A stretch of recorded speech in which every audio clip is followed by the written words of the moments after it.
Igor Jankę, dzień dobry. To jest Układ Otwarty, niezależny program o Polsce i świecie. Dziś o tym, co czują Ukraińcy, o nastrojach w tym kraju, o tym, co dzieje się ze społeczeństwem ukraińskim, jak bardzo zmieniło się ono podczas wojny.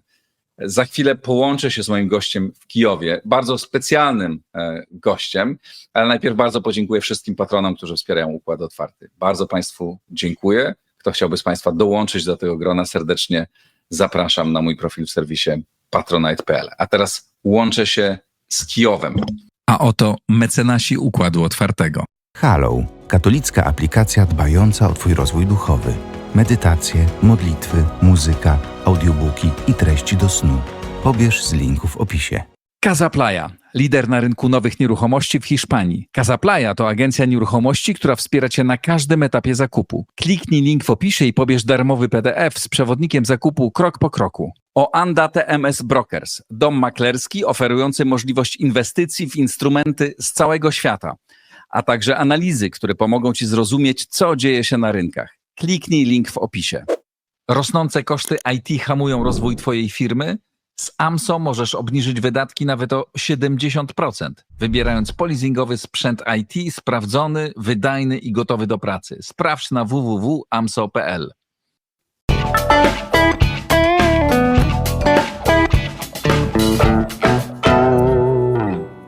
Biskup kijowsko-żytomierski Witalij Krywicki.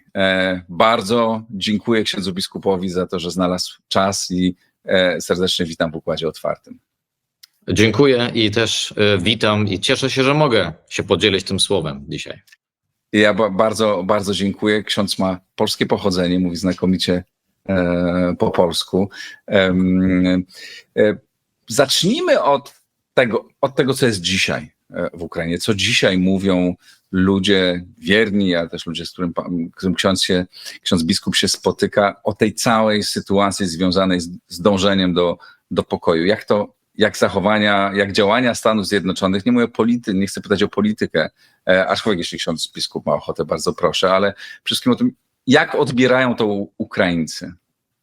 Mhm.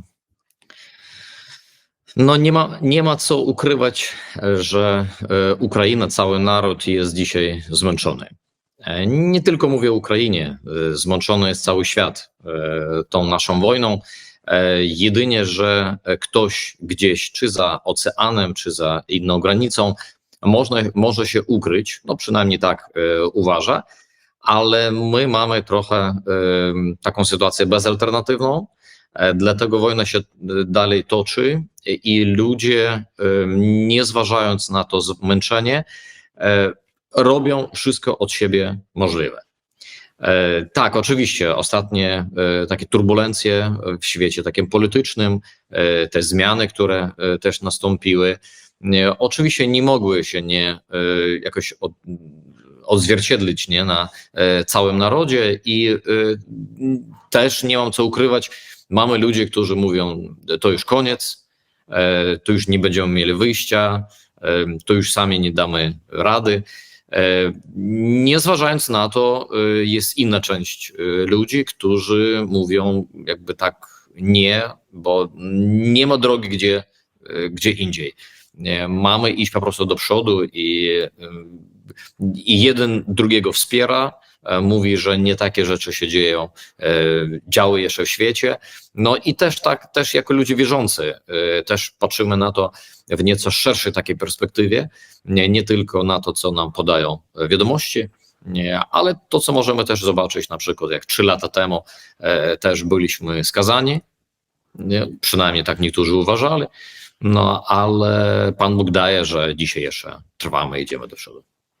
Ale czy same ta inicjatywa prezydenta Trumpa, rozmowy, ta słynna czy niesłynna rozmowa z prezydentem Zełeńskim w Białym Domu, to jest odbierane jako zdrada Ameryki, czy jako ludzie rozumieją, tak wygląda polityka, ona bywa brutalna, takie są jej narzędzia, ale z tego będzie coś dobrego. Czy jest dużo nadziei z tym związane, czy raczej głęboka frustracja? Mhm. No, muszę powiedzieć, że chyba mało tych ludzi, którzy patrzą na tą sytuację, dostrzegając w niej coś pozytywnego. Większość ludzi tak, rzeczywiście nazywa to zdradą. Jedynie, że muszę też dla sprawiedliwości powiedzieć, że nie uważają, że to jest zdrada całego narodu. Mówi się bardziej, że to jest nowe kierownictwo kraju, które zajęło taką, a nie inną pozycję i wierzą o tym, wiedzą i wierzą, że są ludzie, którzy są odmiennego zdania, no i oczywiście bardziej ufają też im, polegają i oczekują rzeczywiście jakichś pozytywnych zmian i najbardziej, co boli na pewno każdego z nas, nie sama rozmowa, to nie ten ton, który był, chociaż no rzeczywiście mało takich spotkań na wyższym szczeblu, aby tak się kończyły, ale bardziej nas naprawdę boli, że dzisiaj w tych potraktacjach słowo sprawiedliwość, jakieś prawo międzynarodowe pozostaje gdzieś na marginesach. Widzimy dzisiaj całkiem coś innego w tych słowach. Możliwe, nie wiem, mieszkańcy Ameryki albo gdzieś Europy nie tak to widzą, jak my, Ukraińcy, którzy słyszymy na przykład taką imperię z północy. Te same narratywy praktycznie zaraz słyszymy ze strony Ameryki. A więc mi się wydaje, że takie rzeczy jak sprawiedliwość i prawo międzynarodowe zostało teraz pogwałcone już nie z jednej strony tylko. Co ksiądz biskup mówi swoim wiernym, którzy o to pytają? Mieliśmy już nieraz ten temat, który musieliśmy podnosić. Wspominamy pewne dzieje, które już się działy, a jak powiada nam mędrzec, nie ma nic nowego pod słońcem. Wspominamy na przykład proroka, który mówi o tym, żeby nie polegać na faraonie, bo on jest jak taki kijek, który może przebić dłoń, która na nim się opiera. A więc widzimy, że w polityce nic się nie zmienia naprawdę.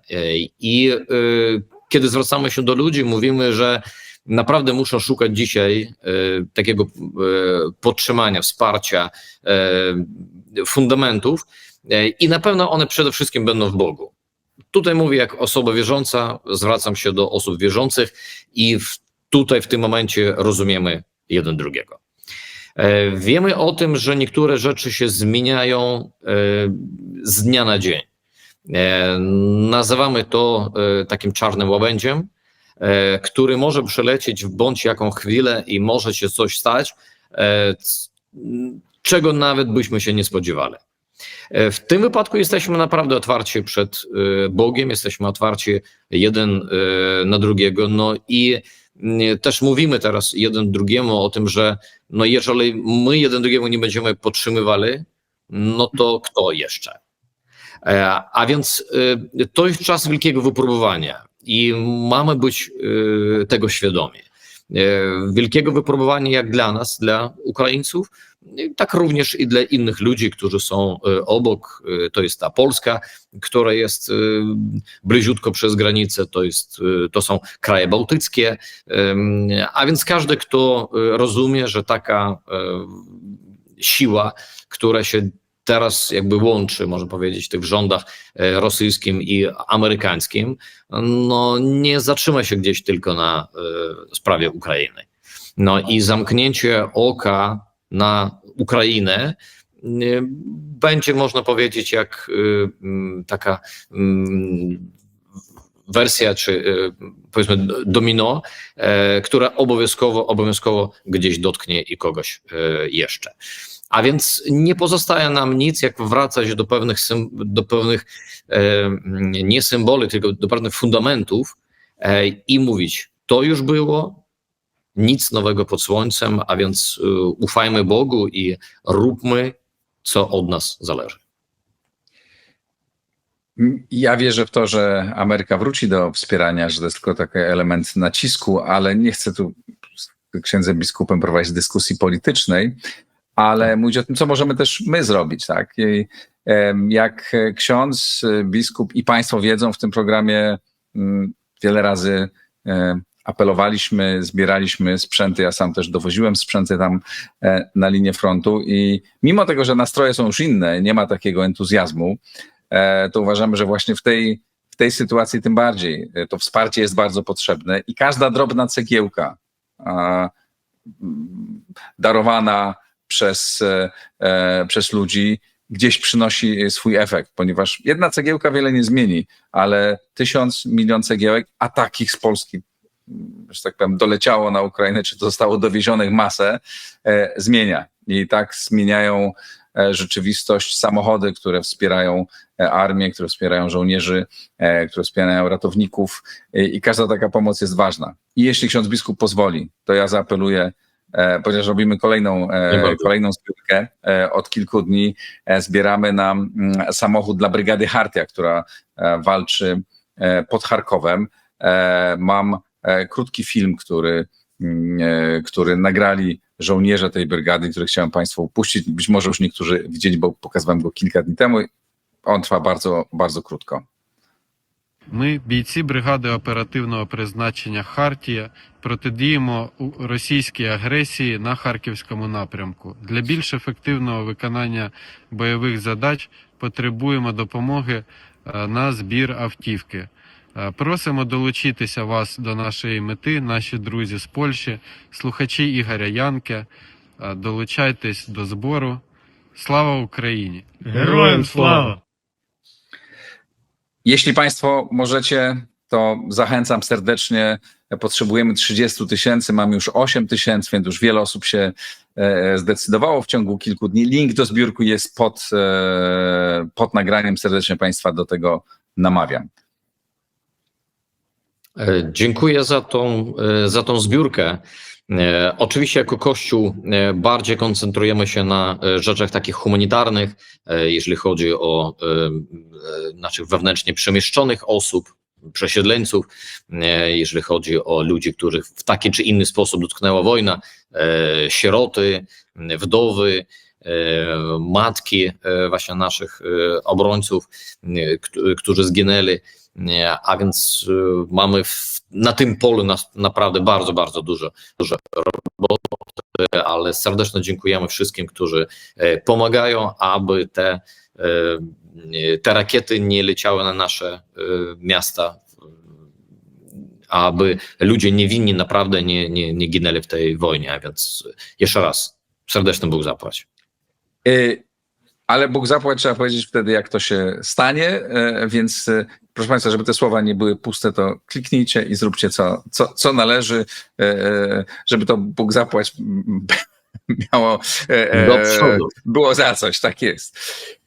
Proszę księdza, proszę powiedzieć, jak się zmieniło społeczeństwo ukraińskie w czasie tych 3 lat? Co takiego, co się stało z ludźmi, z Ukraińcami? No bo działo się pewnie wiele wspaniałych i wiele niewspaniałych historii. Jak to wygląda z perspektywy katolickiego księdza biskupa?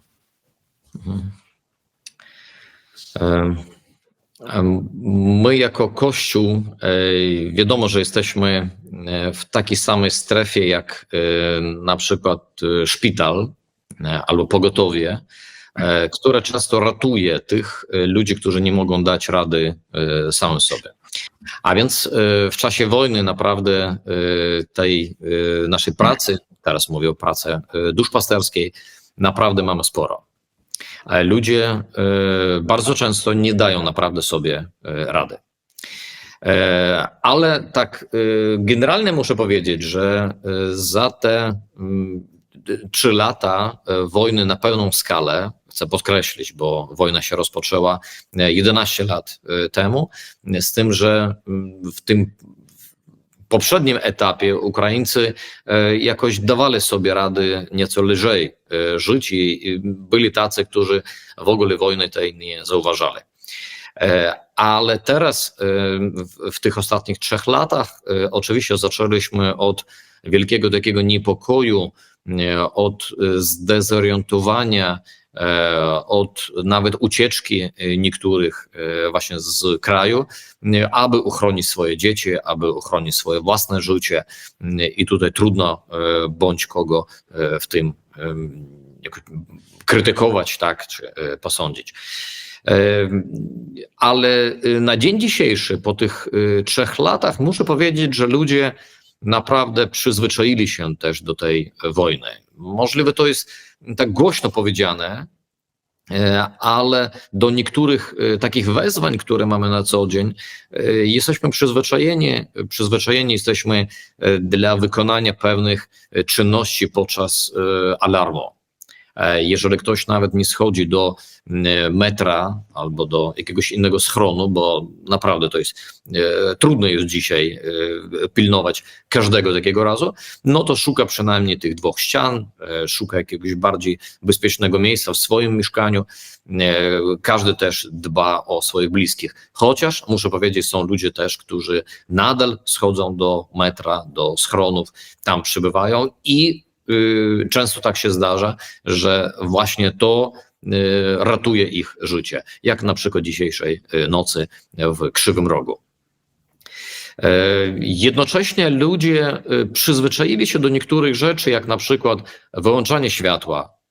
Ludzie mają swoje agregaty prądotwórcze, mają baterie dodatkowe. Ludzie w taki sposób sobie rozkładają czas przygotowania jedzenia, czy prania, czy czegoś innego, zgodnie z tym grafikiem, który jest, też biorąc pod uwagę, że grafiki mogą się zmienić. Czy to jest uciążliwe? Tak, uciążliwe, ale stało się, można powiedzieć, pewnym takim prawidłem, taką pewną codziennością, która już tak nie wyprowadza człowieka z równowagi. W tym samym czasie trzeba powiedzieć oczywiście, że ten czas zmęczenia, jak Pan też powiedział wcześniej, zmęczenie nie tylko Ukrainy, ale i z zagranicy, on daje też się znać w naszych rodzinach, wśród bliskich. Ludzie czasem są takie agresywne, kiedy w wiadomościach tak wiele mówi się o ofiarach, mówi się o śmierci. Człowiek z jednej strony jest jakoś tak przyzwyczajony do tego, staje się przyzwyczajony do tego, a z drugiej strony jakieś wewnętrzne takie spięcie, oczywiście też owocuje, i czasem wynikają sytuacje bardzo, bardzo takie niemiłe w rodzinach, wśród nawet bliskich ludzi, ludzi w pracy. Tak mówimy, że ten cały syndrom PTSD to na pewno dotknął każdego z nas w swój sposób. Kogoś mniej, kogoś więcej. Oczywiście to nieporównywalne jest do naszych obrońców, którzy na pierwszej linii bronią kraju. Oni na pewno przeżywają to najwięcej. A więc mamy to zmęczenie i uczymy się też jakoś zaradzać temu. Uczymy się wspomagać jeden drugiemu. Uczymy się też, słuchając tych wiadomości, te batalie polityczne, wciąż szukamy same tych fundamentów, które by nam dopomogły jakby utrzymać się w tych bataliach. A więc to jest taka walka, to jest taki stan napięcia, ale z drugiej strony tak, kiedy patrzymy na nasz naród, kiedy patrzymy na nasz Kościół, naprawdę jesteśmy dumni. Dumni z tych ludzi, odważnych ludzi, którzy nie zważając na te trudności, jednak pozostają ludźmi. Ludźmi, którzy też widzą potrzebujących obok siebie, i nadal, jak Pan mówił, że trudno jest dzisiaj zebrać na przykład czy na takie samochody, czy na inną pomoc humanitarną. Proszę jakby tak dodać do tego sytuację w Ukrainie, kiedy ludzie przeżywają też trudności materialne. kiedy ceny są wysokie, kiedy pracy nie ma, no i wiele innych takich uciążliwości, których nie zna świat taki komfortowy.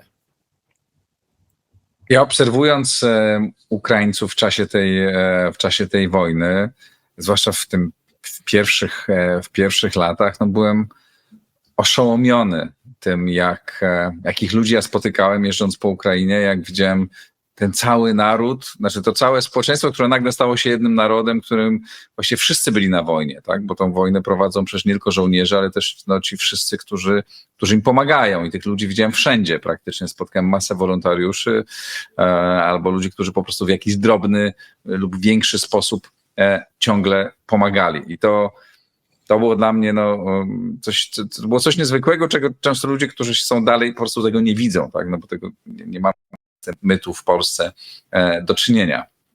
Ale z drugiej strony, i to jest też prawdziwy obraz, ludzie w Polsce, zwłaszcza w dużych miastach, widzą luksusowe ukraińskie samochody z mężczyznami no, w wieku takim, mogliby walczyć, być na froncie, jeżdżące po Warszawie.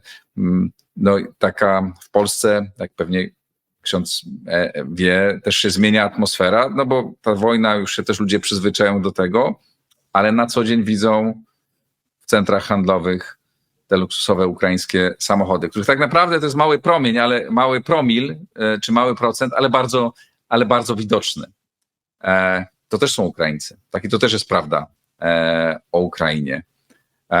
Jak ksiądz na to patrzy?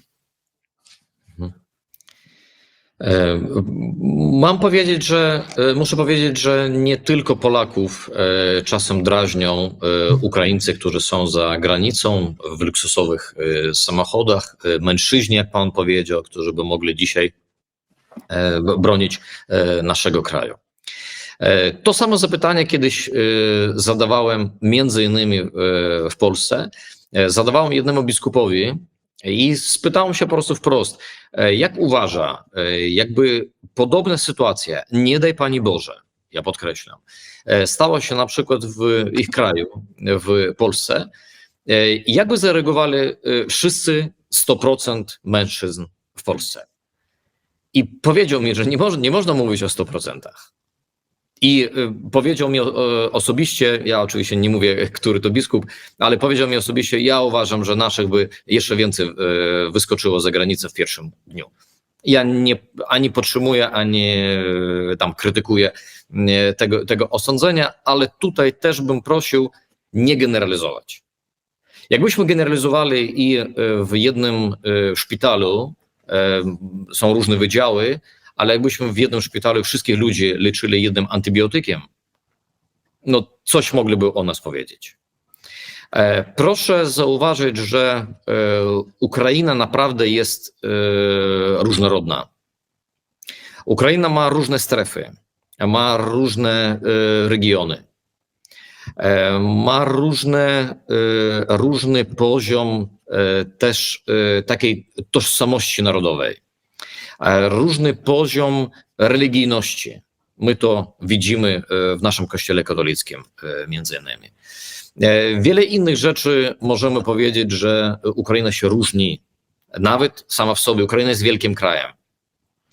W jednym i tym samym mieście z kolei też mogą być ludzie, którzy gotowi dzisiaj oddać swoje życie za naród, za swoich bliskich i są tacy, którzy tego nie mogą zrobić. Znam jednego księdza, który był na ziemiach takich dzisiaj okupowanych i który w momencie, kiedy toczyły się te walki, mówił, że ten cały strach, to jakieś natężenie odbywało się wewnątrz jego i on to odczuwał na poziomie fizjologicznym. Są ludzie, które po prostu nie dają rady wytrzymać na przykład podczas alarmów. I tutaj spotykamy się z naszymi rodzinami, czy to mężczyźni, czy kobiety. Czasem rodzina wyjeżdża ze względu na dzieci, którzy nie mogą na przykład znieść tych nocnych alarmów. usiłują, na przykład będąc za granicą, wracają do kraju i znowu tydzień, miesiąc i mówią nie, musimy wyjechać za granicę. Jest druga strona. Mamy też w Ukrainie ludzi, którzy nie całkiem podzielają takie patriotyczne nastroje całego kraju. Ludzie, którzy by bardzo chętnie przejęli tutaj dzisiaj Rosyjską Federację i byli gotowi, aby się powtórzył ten Związek Radziecki w takiej nowej wersji. Znam sytuację, kiedy tacy ludzie, czy to ze wschodu Ukrainy, czy z południa, czy z innych jej części, znajdują się dzisiaj za granicą i nie tylko w Polsce.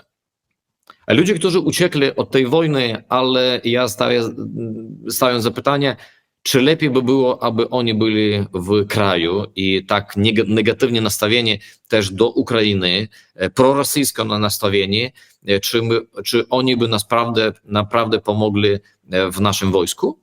Czy w mieście, w którym by oni żyli, możliwe nawet zdając takie czy inne pozycje wojskowe? A więc bardzo serdecznie proszę to pytanie nie generalizować.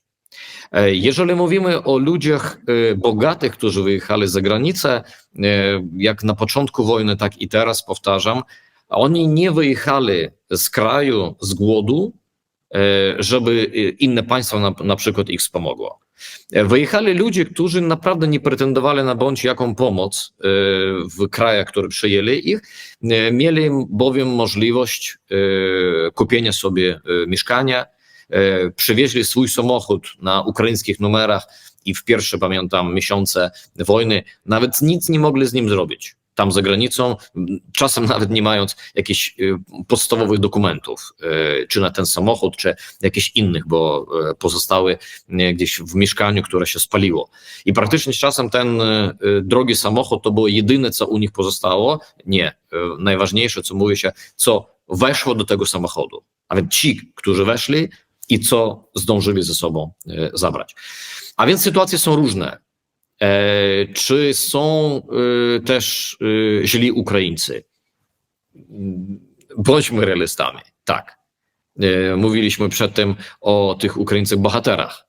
Mówiliśmy o tych, którzy i dzisiaj jeszcze tak swoje życie narażają za innych i dzięki nim jesteśmy dzisiaj w takim, można powiedzieć, względnie spokojnych takich umowach. Są też inni. Ale bardzo serdecznie proszę, aby przez pryzmat tych, ja teraz nie wszystkich bogatych nazywam złymi, broń Boże, ale przez tych innych, którzy nie są na przykład na linii frontu, nie są tylko tutaj, nie oceniać wszystkim. Czasem na przykład ci, którzy są też bogaci i Ukraińcy, którzy znajdują się na przykład w Polsce, mają pracę, mają swoje firmy, oni też bardzo wiele pomagają dla Ukrainy.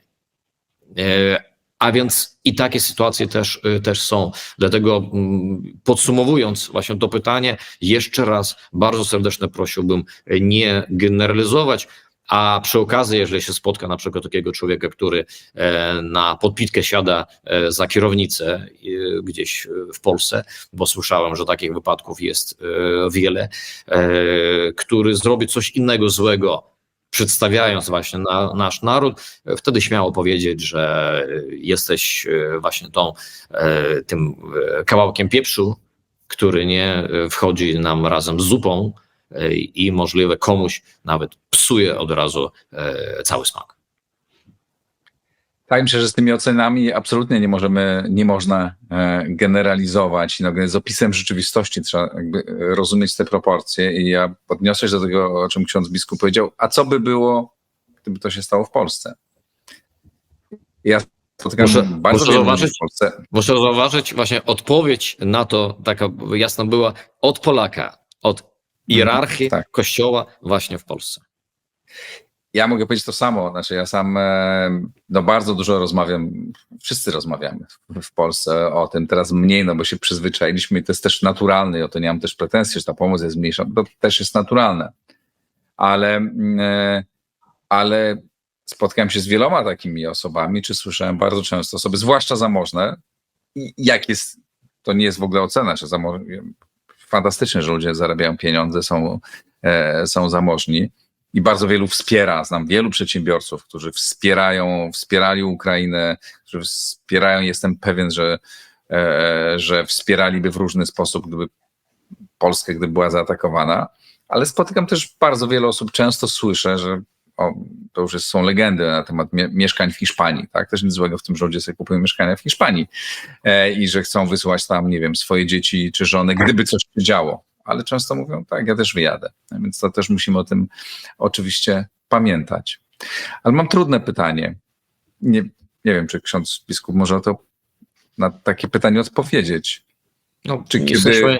Jesteśmy powołani do tego, żeby szukać odpowiedzi na trudne pytania. Nie mówię zawsze odpowiadać, bo są niektóre pytania, na które my też nie mamy odpowiedzi, ale czy jeśli Ducha Świętego będę usiłował.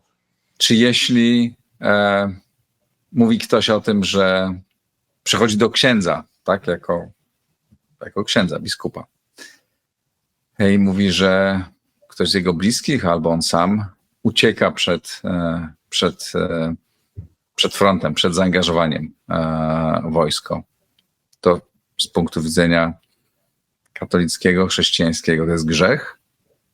Czy No, grzechem jest świadome i dobrowolnie naruszenie Bożego przykazania albo kościelnego. W tym wypadku stykamy się nieco z inną rzeczą. To jest bardziej taka płaszczyzna już polityczna, narodowa, patriotyczna i rozumiemy, że nie można zmusić kogoś być patriotą. Jak ja mówiłem wcześniej, nie można kogoś zmusić, aby się nie bał. Inne pytanie, że nawet ci ludzie, którzy idą teraz w tej daleko już nie pierwszej fali naszych obrońców, oni też często się boją, przynajmniej na pierwszych krokach. Ale później jakoś wchodzą w tą sprawę i idą dalej i właśnie bronią nas dzisiaj. Nie można zmusić człowieka, powtarzam, aby się nie bał. I człowiek, który się boi, na pewno będzie odnajdywał przeróżne sposoby, różne reakcje, jak temu strachu, prawda, zapobiec. A więc nie powiem, że miałem takie sytuacje, kiedy ktoś mi wprost mówił o tym, że ucieka, że szuka sposobu, żeby przypłynąć tam Tysę w Zakarpaciu, czy jakoś innym sposobem wydostać się na przykład gdzieś za granicę. Nie spotykałem się, ale z pytaniami, co mam robić, kiedy się boję, tak spotykałem się. I w tych rozmowach nieraz, to nie była jedna tylko taka rozmowa, zawsze odwołałem do takiego głębokiego życia duchowego. Prosiłem, żeby człowiek naprawdę dzisiaj zważył, co ma i od czego się odmawia. Żeby nazwał po imieniu to, czego naprawdę się boi. Konkretnie, bo są też wojskowi, którzy nie są na pierwszej linii frontu.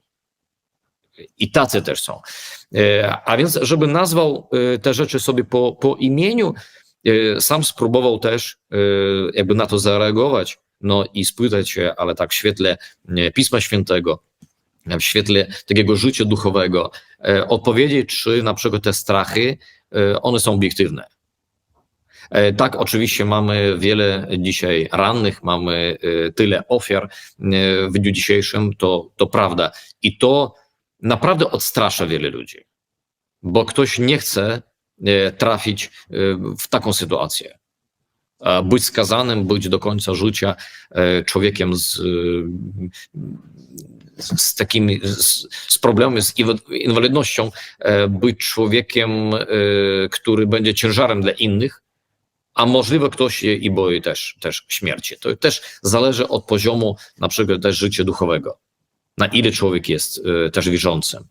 No, wiele pytań jest tutaj i też możliwe, jak w poprzednim naszym pytaniu, to jest bardzo ważne nie generalizować. Niektórzy ludzie naprawdę mówią, mam dwojga dzieci, nie trojga, jakby było trojga, to można byłoby ubiegać się o jakieś zwolnienie, a tutaj tylko dwojga, ale wiem o tym, że trudno im będzie beze mnie. Że na przykład żona, która ma jakieś problemy zdrowotne, po prostu tego nie wyciągnie. I znamy takie sytuacje.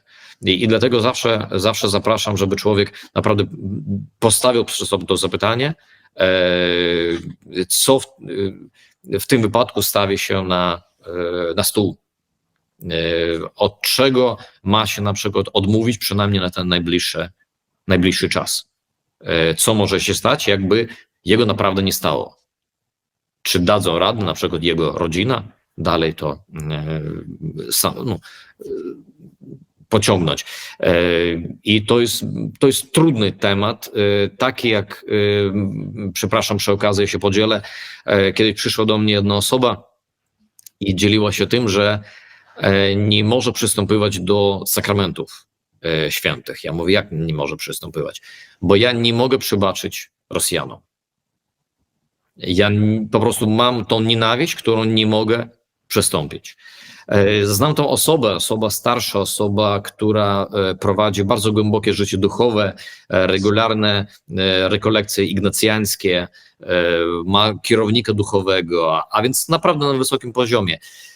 Ta osoba też mówi o tym, że 10 lat temu pochowaliśmy naszą jedyną córkę i na sądzie, kiedy sądziło się jej zabójcę, powiedzieliśmy, że odpuszczamy, przebaczamy tobie.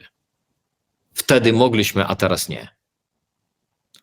Ta sama osoba, ta sama rodzina dzisiaj ma problemy, przynajmniej ta pani z tej rodziny, żeby przystąpić do sakramentów, bo ma na sercu ten ciężar, tą nienawiść, którą nie może odpuścić. Nie będę wdawał się dalej do szczegółów, ale muszę powiedzieć, że po kilku miesiącach pracy nad sobą ona wróciła do sakramentów, a więc porodziła sobie z tą jakby nienawiścią, albo innymi słowy, znalazła na nich leki. To nie oznacza, że Rosjanie przestali zabijać naszych ludzi też naszego narodu i Kościoła. To nie oznacza, że przestali oszczeliwać nasze miasto. Tylko ona znalazła ten swój sposób przyjęcia ich na wyższym poziomie niż robiła wczoraj. I to jest droga dla każdego z nas. W wypadku uciekania od wojny, czy to za granicę, czy uchylania się od wojska, podobne. Czasem są rzeczy, które ukryte dla człowieka i które z czasem zagłębiają się, jak teraz na przykład podczas Wielkiego Postu, może odkryć i odpowiedzieć sobie, czy to jest zwyczajna ucieczka, zwyczajny strach, czy coś więcej. Trudno oceniać ludzi za to, że się boją. To przecież Dokładnie. strach jest, że nie każdy i nigdzie nie jest tak, że są sami bohaterowie. Tak? Nie każdy jest bohaterem i strach jest czymś zupełnie naturalnym. Każdy z nas ma w sobie strach. Jeden radzi sobie z tym lepiej, drugi gorzej. Ja też zdarza mi się rozmawiać też z Ukraińcami w Polsce. Niedawno byłem u fryzjera, bo chłopak był Ukraińcem. Bardzo miły. I tak chciałem go zapytać, a dlaczego jesteś tu? Ale myślę,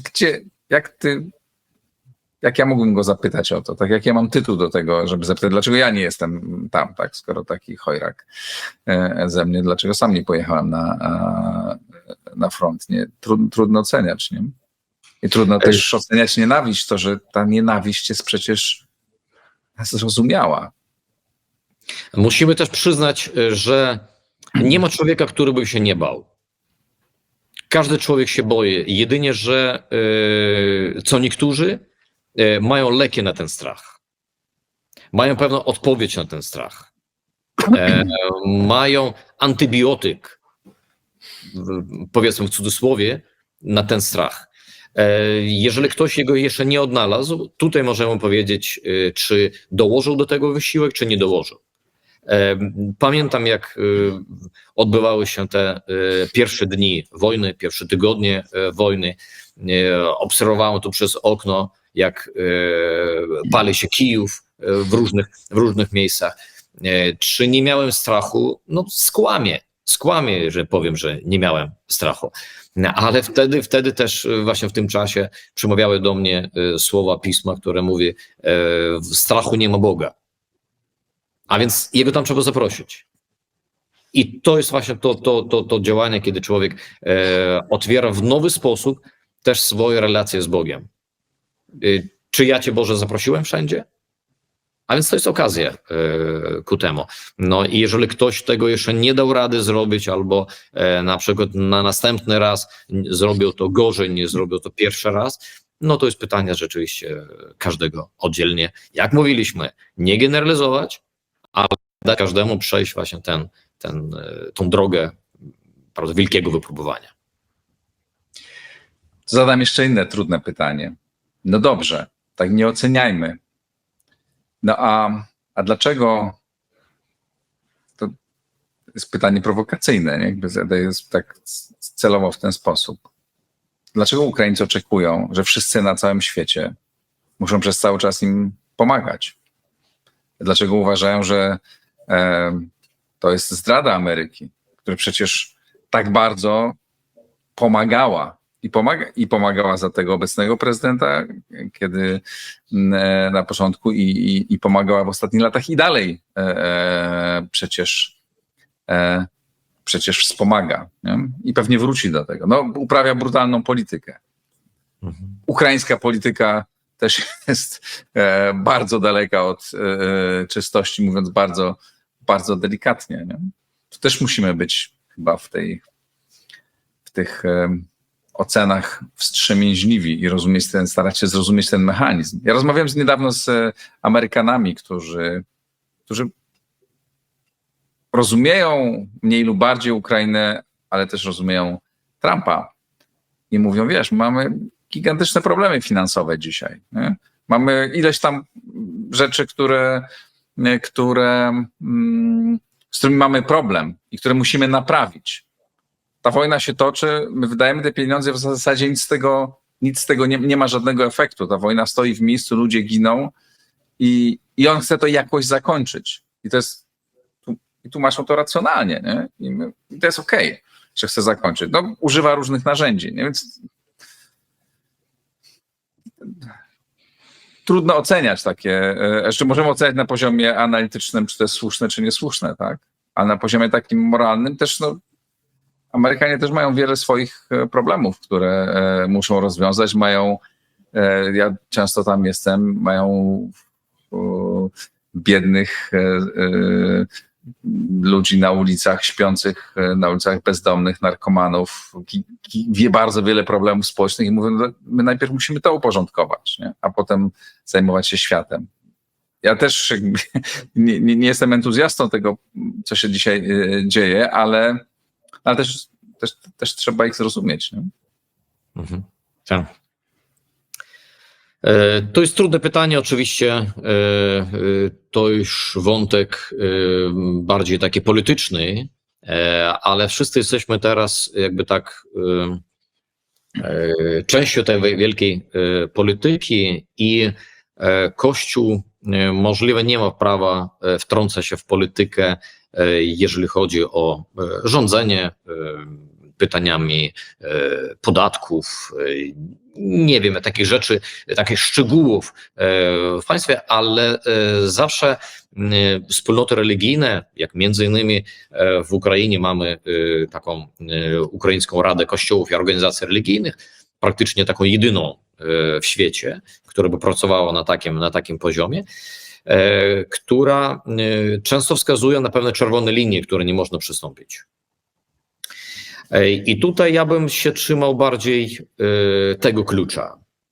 Teraz nie o polityce wewnętrznej Ameryki czy jakiegoś innego państwa, nie tylko o polityce Ukrainy, ale o tym, co może nam przypominać takie prawo międzynarodowe. Chcę przypomnieć, że na początku lat 90. Ukraina, mając pewne zasoby po rozwale Związku Radzieckiego, między innymi miała w swoim arsenale broń jądrową. Wtedy, jak pamiętamy, przynajmniej 3 główne państwa, to jest Rosja, są Stany Zjednoczone, Wielka Brytania, objednały się w jednej myśli, że Ukraina ma się pozbyć tej broni. Nie chodzi teraz o broń, którą byśmy atakowali kogoś, bo pretendowalibyśmy na którejś ziemię. Wiemy, że dla wielu państw dzisiaj broń jądrowa to jest broń jakby wstrzymywania. Wtedy nas zapewniano, że macie oddać to i pewne państwa, przynajmniej te 3, staną gwarantem tego bezpieczeństwa, które wam zapewniają. Wiemy, że od 14 roku jedno z tych państw zaatakowało Ukrainę. Rozpoczynając od aneksji Krymu, później Donbas, a inni w tym czasie, mówiąc, że to jest nie w porządku, ale jakoś nie chcieli nazywać to swoim imieniem. I tutaj ja bardziej znowu powracam do słowa sprawiedliwość. Wiem o tym, że w świecie sprawiedliwości absolutnie nie otrzymamy. Ale jeżeli dzisiaj przekreślimy sprawiedliwość, zaniechamy prawem międzynarodowym, no to powrócimy znowu do wojen światowych, kiedy będzie walczył każdy sam za siebie.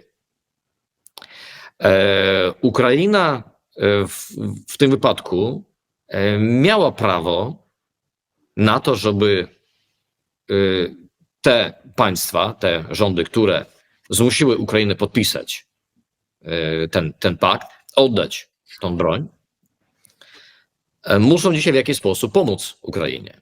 I tutaj mówimy nie o tym, że ktoś nam jest winien, tylko znowu zapraszamy do sprawiedliwości, bo myśmy ze swojej strony zrobili wszystko możliwe. Było wszystko oddane, jeżeli chodzi o broń.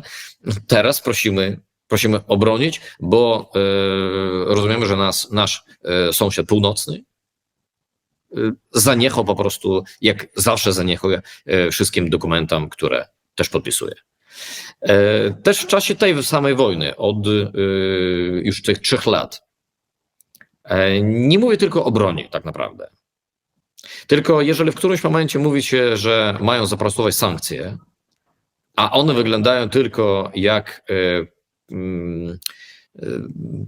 można powiedzieć, załadowanie na nowo światowego rynku, no to co to ma wspólnego z sprawiedliwością?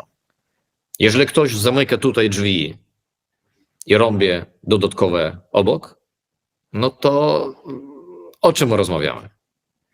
I z jednej strony możliwe zwyczajny taki obywatel, człowiek, który tam ogląda państwowe wiadomości, możliwe tego nie widzi. No ale wiadome takie wiadomości z całego kraju mówią nam bezpośrednio, że biznes z Rosją dalej trwa, Rosja dalej się nażywa na znowu swoich na nafcie, na gazie, tylko trochę w inny sposób. I ludzie znowu, biznesmeni znowu zamykają oczy. Problem sprawiedliwości jest też w tym, że przynajmniej 3 lata temu wspólnota międzynarodowa wyznała jedynego agresora. Wyznała Rosję jak ten kraj, który wtrącił się w kraj sąsiedni bez jakiego ku temu powodu. Ale po przejściu 3 lat widzimy, jak przewodniczący ONZ jedzie do tego agresora, wita się z nim, chociaż sąd międzynarodowy skazał go na areszt. My myśleliśmy, może on jedzie tam, żeby właśnie go zaaresztować. No, okazało się, że nie. Widzimy inne sposoby i kiedy dzisiaj na przykład też rząd Stanów Zjednoczonych mówi o tym, że nie, on jest dobrym chłopakiem, z którym można się domówić. Przepraszam, a jak mają w tym wypadku mówić coś o sprawiedliwości, albo przyjmować tą sprawiedliwość, Ukraińcy, którzy oddali swoje ręce, nogi na przykład w tej wojnie, bo było im powiedziane, że tak, to jest agresor. Cała wspólnota międzynarodowa jest za wami. Takie, można powiedzieć, taka wspólnota, ale taka świadoma. Ja nie mówię o tych krajach, które są takie proxy dla Federacji Rosyjskiej. Mówimy o sprawiedliwości. I dzisiaj Ukraina, ja bym nie powiedział, że jakby wymaga od innych ludzi, że ktoś winien im. To jest jakby jedna strona, jak mówiłem o tej sprawiedliwości. Ale jest druga. Ukraina dzisiaj jest skazana na taką porażkę, jeżeli inni ludzie po prostu zapomnią o sprawiedliwości. To jest druga strona, kiedy mówi się o naszym prezydencie, który jest takim żebrakiem, można powiedzieć, w skali światowej, no to ja myślę, że każdy inny by patriota, który by wiedział, że to jest potrzebne dla jego kraju, aby ocalić go, no robiłby to samo. A jakby nie robił, to uważam, że nie byłby patriotą. Także tutaj mi się wydaje, że tutaj w tym momencie bardzo poważnie wygrała propaganda rosyjska. Ja w tych dniach też mam taki kontakt ze Stanami Zjednoczonymi, z ludźmi, którzy nie rozumieją, co się tam dzieje. Bo wczoraj nazywano wszystko białym, a dzisiaj czarnym i na odwrót. A więc uważam, że to jest przykład, jeszcze raz taki konkretny przykład, jak działa propaganda. Czy to jest pierwszy raz po słońcu? Nie. Nie, za czasy, pamiętamy Reichu, pamiętamy to samo się działo. I ludzie też, przyjaciele, którzy wczoraj podpisywali wspólne dokumenty, stali się później wrogami na swoich granicach. To właśnie ta sytuacja i niepodtrzymanie tego ducha sprawiedliwości, ducha prawa międzynarodowego, kiedy siła albo prawo siły staje się mocniejsze za siłę prawa, to jest początek końca. I w tym wypadku tak naprawdę cierpi nie tylko Ukraina, ale też inni, którzy zajmują taką czy inną stronę. Tak, no trudno się nie zgodzić z tym, co mówi ksiądz. Też warto powiedzieć, że jest też w tym świecie tyle hipokryzji. Zachód, który tak bardzo wspierał słowami Ukrainę, mógł zrobić i powinien zrobić. I co więcej, jest w interesie tego Zachodu było to zrobić. 10 razy więcej. Ta wojna byłaby skończona i ci ludzie by żyli. Ja mam w tej sprawie bardzo radykalny pogląd. Ja uważam, że Zachód, świat Zachodu i Stany Zjednoczone i Europa Zachodnia jest odpowiedzialna w dużej mierze za tę wojnę. Z jednej strony za doprowadzenie i za jakby napychanie kabzy Rosjanom przez Nord Stream, przez gaz, za który kupowali, za te pieniądze kupowali, potem budowali swoją siłę militarną, ale też za niewystarczającą pomoc, która po prostu była w interesie oczywiście Ukrainy, ale tak samo w interesie Zachodu i Polski. Ale ponieważ to zgadzamy się, jakby to trudno. Ja staram się zadawać prowokacyjne pytania po to, żeby te rzeczy padły, bo one powinny paść. To zadam jeszcze jedno trudne pytanie, które dotyczące relacji na... Jakbym mógł tylko na to jeszcze odpowiedzieć. Widzi Bóg i pan też rozumie tą sprawę, że jakby dalej pozostało ten duch, który był 3 lata temu, kiedy naokoło Ukrainy też cały, ale taki świadomy i cywilizowany świat się objednał, naprawdę tą wojnę można było skończyć o wiele szybciej. Tylko kiedy nasi parafianie o tym mówią, kiedy oni dostawali broń i tą pomoc kropelkowo, kiedy było o wiele więcej przyznane, ale dochodziło tylko tymi kropelkami, kiedy nasze wiadomości tylko mówiły, że obiecają, obiecują, ale jeszcze nie ma, to jest przyczyną też śmierci wielu naszych obrońców, bo w wielu wypadkach oni nie mieli po prostu czym się bronić. Znamy o tym, bo mamy swoich parafianów na pierwszej linii i to właśnie też wśród dowódców. I mówili o tym, że no, jakby to przyszło gdzieś do Ukrainy, no to by trafiło już na tą linię pierwszą i mieliby możliwość przynajmniej siebie chronić. I ta niesprawiedliwość, ona dalej toczy się, bo my nie słyszymy dzisiaj o zawieszeniu broni dla agresora. Mówi się tylko, że Ukraińcy mają wstrzymać broń, przestać strzelać, ale co to oznacza? Kiedy agresor napiera, co to oznacza?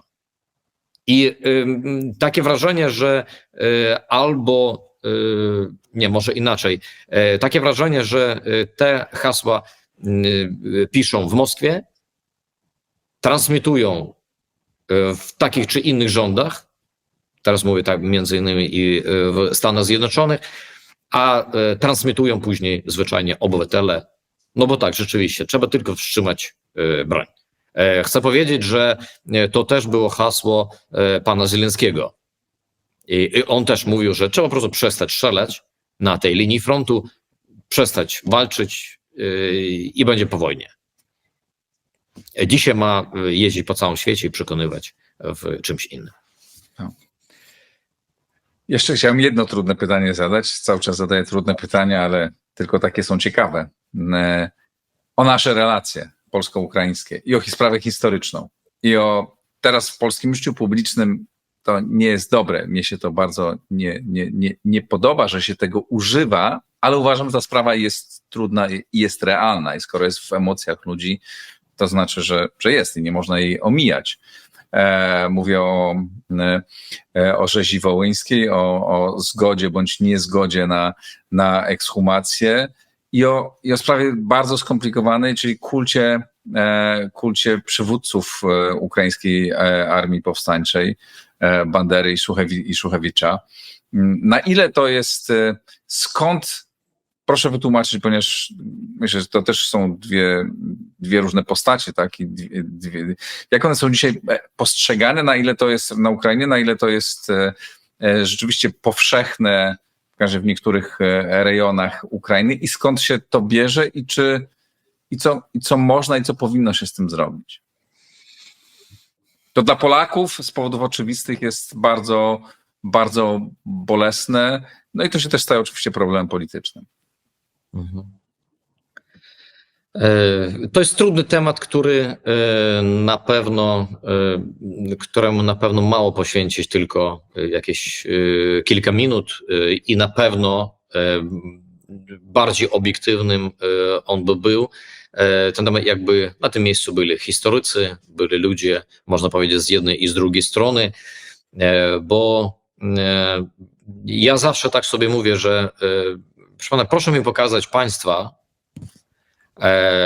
ościenne państwa, u których by w historii nie było napięcia. Weźmiemy Francuzów, Niemców, innych, stawię 3 kropki. Także są pytania. Bardzo często w historii przywódcy z jednej czy z drugiej strony mieli całkiem inne podejście, jak w kraju, tak i za granicą. To w kraju byli bohaterami, za granicą niekoniecznie. też z drugiej strony mamy wziąć pod uwagę te czasy, które się odbywały i historycy mogą powiedzieć jednocześnie o tym, co robiło UPA i o tym, co robiła na przykład Armia Krajowa.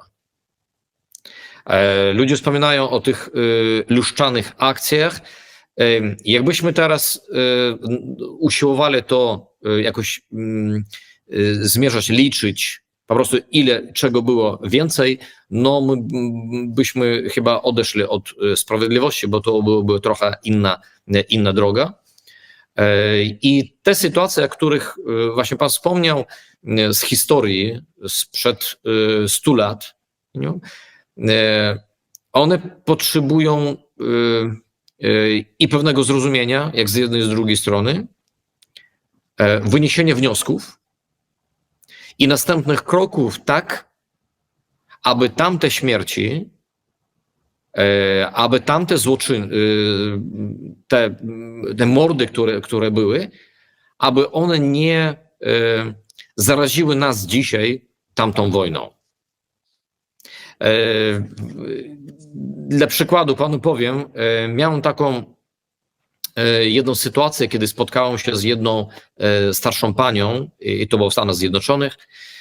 Pani miała tak już sporo, ponad 80 lat, ale przy całej świadomości naprawdę rozmawialiśmy i ona zadała mi zapytanie i to było jeszcze w czasie, przypominam sobie, w czasie COVID-u. Ona zapytała się, proszę księdza, jak Ukraińcy przyjmują komunię świętą? Oczywiście, rozumiejąc, bo wtedy było bardzo wiele rozmów na ten temat, mówi, no przeważnie doustnie, czasem, jeżeli ktoś chce na rękę i w takim kluczu. Pani powiedziała, nie. Mi chodzi o to, że oni zabijali nas, a jak oni dzisiaj przyjmują komunię świętą? Wtedy zrozumiałem, o co chodzi tak naprawdę. I pierwsza myśl, co mi przyszła do głowy i co właśnie powiedziałem jej, może proszę panią, ja dzisiaj nie znam ani jednej osoby, która zabijała Polaków. Nie spotkałem się dzisiaj z kimś, kto byłby na przykład jeszcze w tamtych czasach i prowadziłby na przykład tą tak zwaną rzeź. Też z drugiej strony nie słyszałem o tych, którzy na przykład zabijali Ukraińców gdzieś tam w rejonie Chełmu czy innych częściach. A więc to jest przeszłość. Bardzo kiepsko, kiedy żyjemy przeszłością, kiedy patrzymy na życie tylko retrospektywnie i zakażając tym nasze dzisiejsze relacje. Mówiliśmy o sprawiedliwości. Tak. Trzeba mówić o sprawiedliwości i w tym wypadku rzeczywiście jestem całkiem na stronie tej ekshumacji tych ofiar i po tej tragedii wołyńskiej i po innych akcjach. Wczoraj też z ministrem kultury polskiej, z tutejszą ukraińską całą placówką polską. Byliśmy na 85. rocznicę tych tragedii w Bykowni pod Kijowem. To jest w pamięć też tych tragedii katyńskich i wszystkich w tym samym czasie, które się odbywały. Mówiło się o tym, że praktycznie to jest jedyny cmentarz, który jest tak oznakowany pod Kijowem, oznakowany tutaj w Ukrainie, a wiele innych też takich jest. Muszę powiedzieć, mój dziadek też gdzieś jest pochowany na takim cmentarzu. Tak, to jest historia i przywrócić do tego, ja bym też chciał dowiedzieć się na przykład miejsce jego pochowania, bo my na razie nie daliśmy radę w rodzinie to znaleźć. To jest sprawa sprawiedliwości. Ale to nie będzie sprawiedliwość, jeżeli ona dzisiaj zakazi nasze relacje polsko-ukraińskie. I znowu cywilizowani i świadomi Polacy i Ukraińcy absolutnie to rozumieją.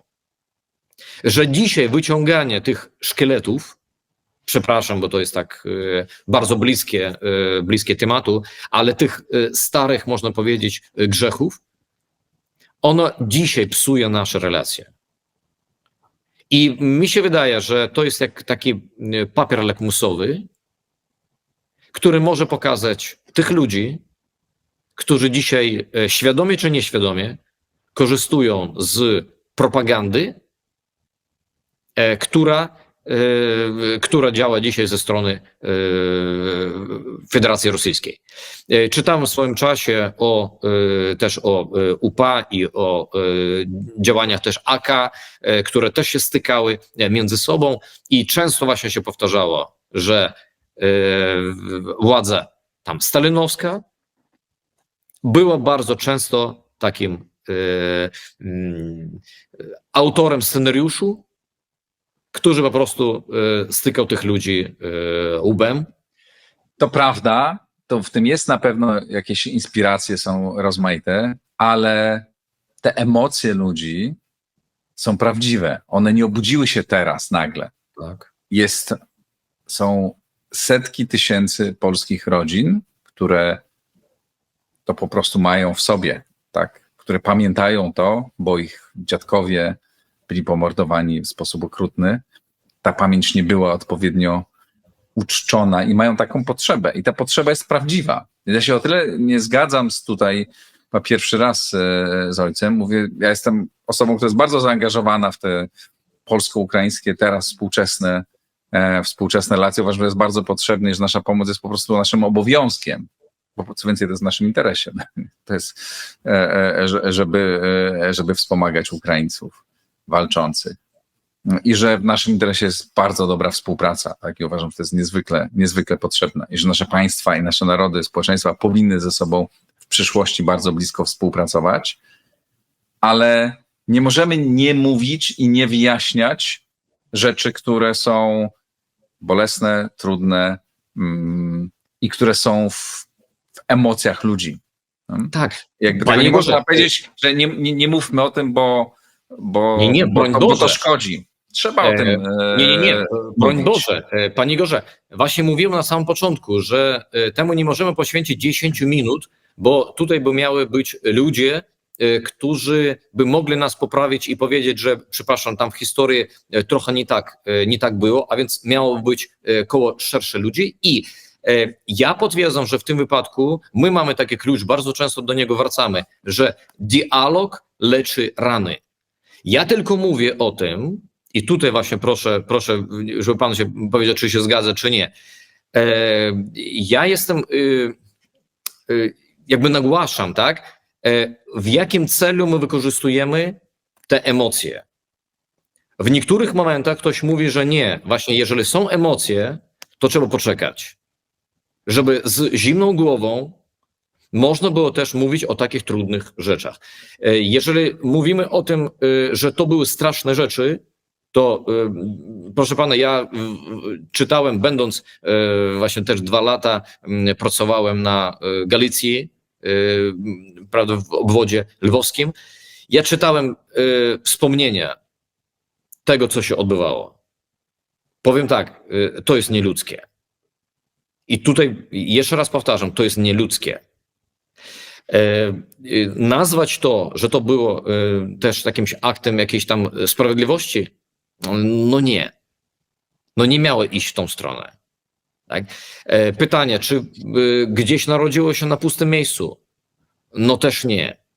A więc jest bardzo dużo takich wątków i wtedy, gdy jesteśmy podnieceni tymi emocjami, naprawdę nie dojdziemy do skutku, nie dojdziemy do tej sprawiedliwości, nie osiągniemy, bo wtedy każdy będzie bronił swego działa, tak? Swego okopu. Nie? I dlatego ja jestem za tym, żeby o tym mówić, ale w dobrym kluczu. Jak mówiliśmy, o dialogu. Ja jestem za tym, żeby naprawdę te ekshumacje odbyły się. I to jest sprawa miłosierdzia co do zmarłych, ten uczynek miłosierdzia co do zmarłych. One muszą być pochowane. One muszą być uczczone, bo niektóre miejsca są naprawdę po prostu złe do tego, aby tam były pochowani ludzie. To oczywiście nie odegra żadnej roli na czas zmartwychwstania, kiedy w czasie paruzji Chrystus powoła ich znowu do życia, nie? Ale z naszej strony mi się wydaje, że to jest egzamin, który musimy zdać. A więc musimy to uporządkować. Ale jestem za tym, żeby to szło drogą dialogu, nie dyskusji, nie walek z emocjami, tylko właśnie dialogu. Wtedy on będzie leczył te rany. Właśnie ten klucz. Dialog leczy rany. Na pewno musimy rozmawiać i przynajmniej w pierwszych miesiącach wojny, pamiętam, tam zawiozłem pewnemu żołnierzowi, zawieźliśmy samochód w zachodnią Ukrainę, wspaniałemu człowiekowi, Tarasowi, który występował potem w tym programie, zwykle zamaskowany, bo nie chciał się pokazywać, a wspaniały człowiek i z nim też o tym rozmawialiśmy tutaj. Zresztą jeśli Państwo chcieliby odkopać tę rozmowę, ona gdzieś wisi, rozmawialiśmy o tym, czym była UPA dla Ukraińców i dla mnie to był taki bardzo piękna rozmowa, bo z człowiekiem, który mówił po polsku, który bardzo ma olbrzymią sympatię do Polski i olbrzymią wdzięczność, ale jednocześnie umiał opowiadać opowiadał swoją, tak jak on to rozumie. I to było coś, co myślę, że jest bardzo ważne. Musimy ze sobą po prostu o tym rozmawiać i to zajmie nam jeszcze na pewno wiele lat. Tak. A na pewno nie używać tego w polityce, to się w pełni i nie grać na tych emocjach, bo to jest fatalne. To jest nawet, powiedziałbym tak, amoralnie, żeby właśnie śmierć, taką męczeńską śmierć tych ludzi wykorzystywać dzisiaj dla interesów takich politycznych. Muszę powiedzieć o sobie. Ja urodziłem się w Odessie. Proszę pana, do pierwszego roku seminarium ja naprawdę nie wiedziałem nic o tragedii wołyńskiej. U nas o tym absolutnie się nie mówiło. Za czasy radzieckie absolutnie o tym się nie mówiło. Mam pytanie, dlaczego? Z jednej strony to był argument przeciw UPA, ale widzimy, że były też inne pytania, które wtedy właśnie ten rząd radziecki, komunistyczny właśnie nie chciał podnosić. Nie chciał rozgrzebywać właśnie tych starych rzeczy. Dopiero mając 18-19 lat, dopiero dowiedziałem się o tym. I tutaj my mamy tą okazję mieć taką, jak mówiliśmy, zimną krew, zimną głowę, tak? I znając o tym, co się było w historii, nie popełnić znowu tych błędów. I dlatego mówię, tutaj mają być nie takie battle, nie spory, walki, prawda, znawców historii, tylko dialog, który będzie leczył rany i nie pozwoli naszym narodom, którzy są naprawdę bliscy, już nie mówiąc o tym, ile teraz Ukraińców jest w Polsce, tak? To nam pomoże jako dwom narodom obok naprawdę przeciwstawić się temu złu, którego wystarcza naprawdę poza nami. Mi się wydaje, to jest właśnie czas dla solidarności, a nie walki między sobą. Też w Ukrainie to było, też w wielu innych miejscach to było w czasach trudnych. Bardzo często miejscowi, tak, mali tacy politycy między sobą walcząc przegrywali wielkie wojny. Mi się wydaje, że ta sytuacja nawet z tą rzezią wołyńską ma nas czemuś nauczyć, abyśmy na te same grabie drugi raz nie stawali. Postawmy tu kropkę. Bardzo, bardzo dziękuję księże biskupie za czas i za podzielenie się tymi refleksjami i za odpowiedź na trudne pytania, za taką otwartą rozmowę. Bardzo serdecznie dziękuję. Dziękuję również. Dziękuję za to, że to słowo, które usiłowałem oczywiście przekazać, no może dojść do świata i bardzo serdecznie prosimy, naprawdę, korzystając z okazją, prosimy o modlitwę za nas. Wierzymy w nią, że ona pomaga. Jeżeli ktoś może czymś pomagać na swoim miejscu, czy to słowem, taką adwokacją Ukrainy, czy jakąś pomocą taką czy inną, muszę powiedzieć, my zależni jesteśmy od was i bardzo serdecznie dziękujemy za tą pomoc, którą od samego początku otrzymywaliśmy, otrzymujemy i ze swojej strony, i tutaj mam z całą odpowiedzialnością powiedzieć, modlimy się za wszystkich naszych dobrodziejów, za tych, którzy stoją dzisiaj jakby tak z nami obok i to odczuwamy. Dziękuję panie Igorze serdecznie. Ja bardzo dziękuję. Ci, którzy się wierzą, modlą, zapewne będą to robić, ale też potrzebne są rzeczy takie tu bardzo ziemskie. Samochód dla brygady walczącej w Charkowie warto wspierać niezależnie od tego, czy ktoś jest osobą wierzącą, czy niewierzącą. To jest przede wszystkim w interesie naszym, również polskim, żeby ich tam zatrzymać, a dzięki temu i Ukraina będzie bardziej bezpieczna, mniej ludzie będzie ginąć, a my będziemy też bardzo bezpieczni. Książę biskupie, jeszcze raz serdecznie dziękuję za rozmowę. Dziękuję. Miłego dnia życzę. Dziękuję. Wszystkiego dobrego. Dziękuję też Państwu za to, że wysłuchaliście do końca tej długiej rozmowy. Ciekaw jestem Państwa komentarzy. Dziękuję bardzo. Link do zrzutki pod nagraniem. Najlepiej zróbcie to od razu. Pozdrawiam, do zobaczenia, do usłyszenia.